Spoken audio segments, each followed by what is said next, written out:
Assalamualaikum warahmatullahi wabarakatuh. Selamat pagi anak-anak, kita ketemu lagi dalam pelajaran biologi. Hari ini kita akan membahas filum yang terakhir dari kelompok invertebrata, yaitu filum Echinodermata. Echinodermata berasal dari bahasa Yunani, yaitu dari kata echinos yang berarti duri dan derma yang berarti kulit. Jadi Echinodermata adalah kelompok hewan yang kulitnya berduri. Adapun ciri-ciri dari Echinodermata antara lain, Echinodermata bersifat triploblastik selomata, yaitu mempunyai 3 lapisan embrional dan mempunyai rongga tubuh sejati. Bentuk tubuhnya simetri bilateral pada saat masih larva.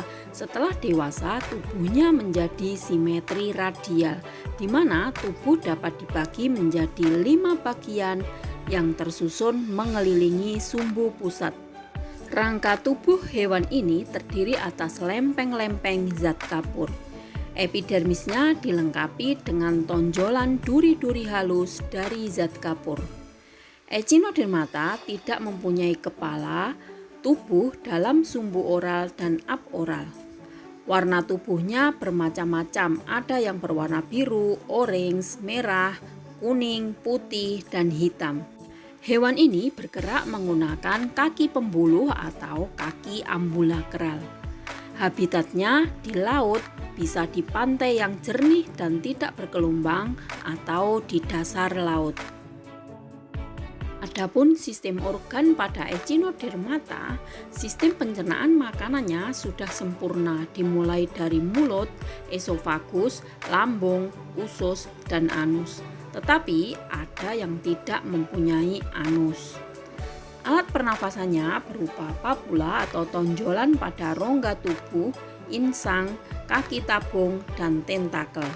Sistem saraf terdiri atas saraf yang berbentuk lingkaran atau cincin yang mempersarafi mulut dan bercabang-cabang ke arah radial. Echinodermata tidak mempunyai sistem ekskresi. Reproduksinya secara seksual dengan cara fertilisasi eksternal, yaitu hewan jantan dan hewan betina melepaskan sel gametnya ke air laut. Setelah terjadi pembuahan, sigot akan berkembang menjadi larva yang simetri bilateral. Filum Echinodermata memiliki ciri khas yaitu struktur pembuluh air atau sistem ambulakral. Gerakan kaki pembuluh dapat terjadi akibat perubahan tekanan air. Kaki ambulakral ini berungga dan merupakan lanjutan dari sistem pembuluh air. Sistem pembuluh air atau sistem ambulakral terdiri atas yang pertama yaitu madreporit, yaitu tempat masuknya air laut ke dalam sistem pembuluh. Kemudian saluran batu adalah saluran yang menghubungkan antara madreporit dan saluran cincin. Saluran cincin merupakan saluran yang mengelilingi mulut. Saluran radial merupakan cabang dari saluran cincin yang menuju ke setiap lengan. Saluran lateral adalah saluran yang berasal dari saluran radial dan bermuara ke ampula. Badan Titman merupakan bangunan yang menempel pada saluran cincin yang berfungsi sebagai alat keseimbangan. Sedangkan gelembung Polan untuk mengatur tekanan air pada Echinodermata. Ini adalah pergerakan pada Echinodermata menggunakan kaki ambulakral. Kaki ambulakral disebut juga dengan kaki tabung.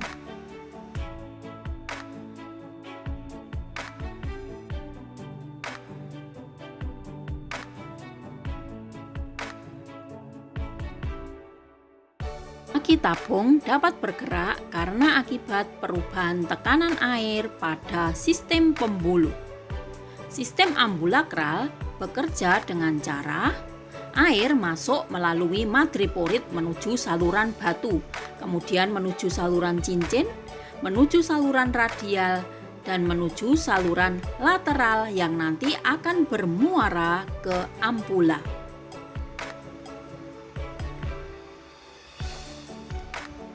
Bila ampula berkontraksi, maka kaki tabung akan bergerak.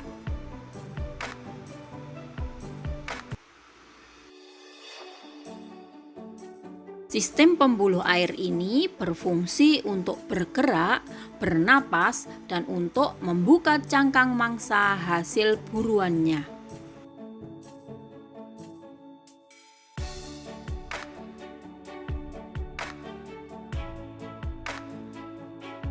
Echinodermata dikelompokkan menjadi 5 kelas, yaitu asteroide atau bintang laut, echinoide atau landak laut, ophiuroide atau bintang ular laut, crinoide atau lili laut, dan holoturoide atau mentimun laut. Yang pertama yaitu asteroide. Asteroide disebut juga dengan bintang laut karena bentuknya seperti bintang dengan 5 lengan yang besar. Seluruh permukaan tubuhnya ditutupi kulit duri yang tersusun dari zat kapur.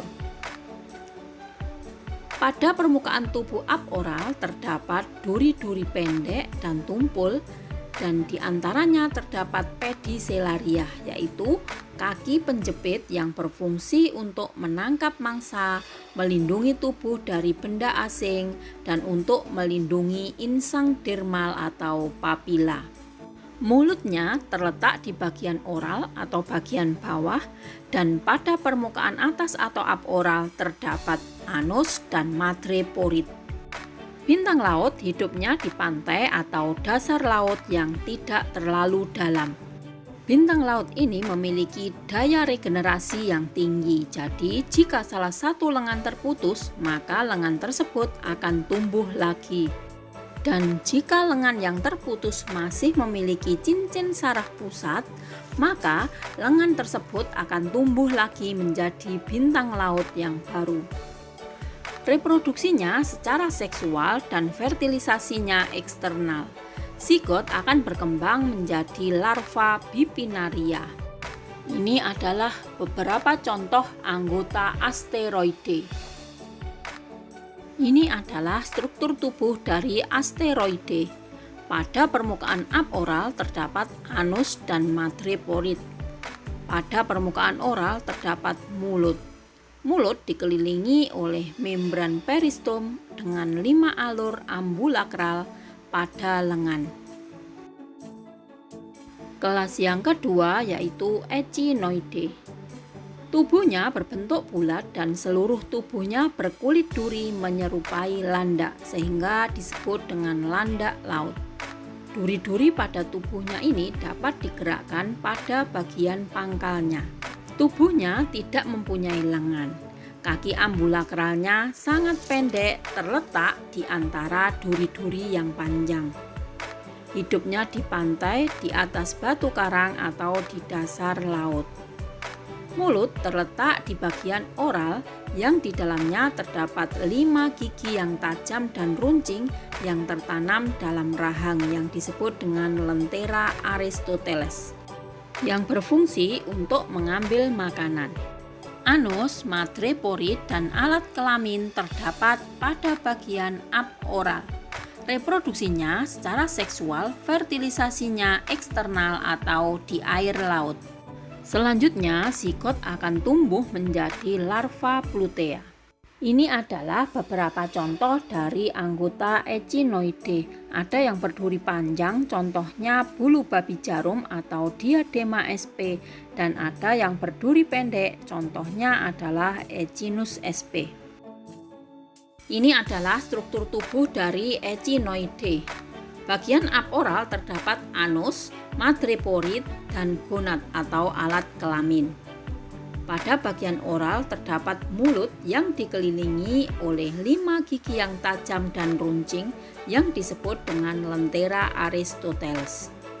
Duri-durinya panjang, terdapat pada seluruh permukaan tubuhnya. Kelas yang ketiga yaitu ophiuroide. Bentuk tubuhnya seperti bola cakram kecil dengan 5 lengan yang panjang dan gerakannya seperti ular, sehingga sering disebut dengan bintang ular laut. Pada lengan terdapat kaki ambulakral dan alat hisap yang disebut dengan ampula. Duri-durinya hanya terletak pada bagian lateral tubuhnya. Ciri khas dari Ophiuroidae, madreporid terletak di bagian bawah atau bagian oral di dekat mulut dan tidak mempunyai anus sehingga sisa makanan dimuntahkan melalui mulut. Hidupnya di laut dangkal atau dalam, biasanya bersembunyi di balik batu karang dan sangat aktif pada malam hari. Reproduksinya secara seksual yaitu fertilisasi eksternal dan sigot akan tumbuh menjadi larva Pluteus. Larva Pluteus akan mengalami metamorfosis dari bentuk bintang laut menjadi bintang ular laut. Ini adalah struktur tubuh dari Ophiuroidae. Mulut dan madreporid terletak pada bagian oral atau permukaan bawah dan tidak mempunyai anus. Di sekitar mulut terdapat 5 kantong udara yang berfungsi sebagai alat respirasi. Sistem pencernaan makanannya terdapat pada bola cakram. Yang keempat yaitu Crinoidae. Bentuk tubuhnya menyerupai tumbuhan yaitu seperti bunga lili sehingga sering disebut dengan lili laut. Tubuhnya tersusun dari lempeng kapur yang berbentuk cangkir atau disebut dengan kaliks. Dari kaliks tersebut tersembul lengan yang panjang yang berjumlah 5 atau kelipatannya. Karena lengannya mirip daun sehingga disebut dengan pinula. Hidupnya melekat pada batu karang di dasar laut yang dalam, di barisan koral atau membentuk taman laut. Karena tubuh dari lili laut ini berwarna-warni, ada yang putih, kuning, merah, coklat, atau hijau. Berbeda dengan Echinodermata yang lain, hewan ini pada bagian oral menghadap ke atas. Mulut dan anus terletak bersebelahan dan tidak mempunyai madreporid. Pada bagian aboral terdapat tangkai untuk melekatkan diri. Reproduksinya secara seksual, fertilisasinya eksternal. Sigot akan tumbuh menjadi larva yang tidak mempunyai mulut. Jika kondisi tidak memungkinkan, Crinoidae akan melepaskan diri dari tempat melekatnya dan pindah di tempat yang sesuai. Ini adalah contoh dari anggota Crinoidae. Crinoidae ada yang bertangkai, contohnya adalah Metacrinus, dan ada yang tidak bertangkai, contohnya adalah Holopus. Ini adalah struktur tubuh dari Crinoidae. Ada Crinoidae yang bertangkai dan ada Crinoidae yang tidak bertangkai. Kelas yang kelima, Holoturoidae atau mentimun laut. Disebut mentimun laut atau teripang karena mempunyai bentuk tubuh seperti mentimun. Tubuhnya berbentuk bulat memanjang dengan garis oral ke aboral sebagai sumbu tubuhnya. Struktur tubuhnya lunak, tidak berduri, dan tidak mempunyai lengan. Mulutnya terletak pada bagian anterior dan dikelilingi tentakel antara 10 sampai 30 buah. Sedangkan anus terletak pada bagian posterior. Hewan ini bergerak menggunakan kaki ambulakral atau kaki tabung. 3 baris kaki tabung di bagian ventral berfungsi untuk bergerak, 2 baris kaki tabung di bagian dorsal berfungsi untuk bernafas. Hidupnya dengan cara menguburkan diri di pasir atau lumpur dengan menampakkan bagian akhir dari tubuhnya. Jika tersentuh, akan mengkerut. Reproduksinya secara seksual, fertilisasinya eksternal. Sikotnya akan tumbuh menjadi larva auricularia. Ini adalah beberapa contoh dari kelas Holoturoidae. Ini adalah struktur tubuh dari Holoturoidae. Mulut terletak di bagian anterior. Mulut dikelilingi oleh tentakel. Sedangkan anus terdapat pada bagian posterior. Saluran pencernaan makanannya berbentuk panjang dan berliku-liku merentang di dalam rongga tubuh, dimulai dari mulut, esofagus, usus yang panjang dan berhubungan dengan kloaka, dan berakhir di anus atau bagian posterior. Holoturoidae bergerak dengan kaki tabung. Kaki tabung di bagian ventral berfungsi untuk bergerak, kaki tabung di bagian dorsal berfungsi untuk bernafas. Selain menggunakan kaki tabung, hewan ini juga bernafas menggunakan pohon respirasi atau pohon pernafasan yang berbentuk seperti cabang-cabang yang terletak di dekat usus dan anus. Echinodermata mempunyai banyak peranan dalam kehidupan manusia. Ini adalah beberapa contoh peranan yang menguntungkan dari Echinodermata. Sedangkan ini adalah peranan yang merugikan dari Echinodermata.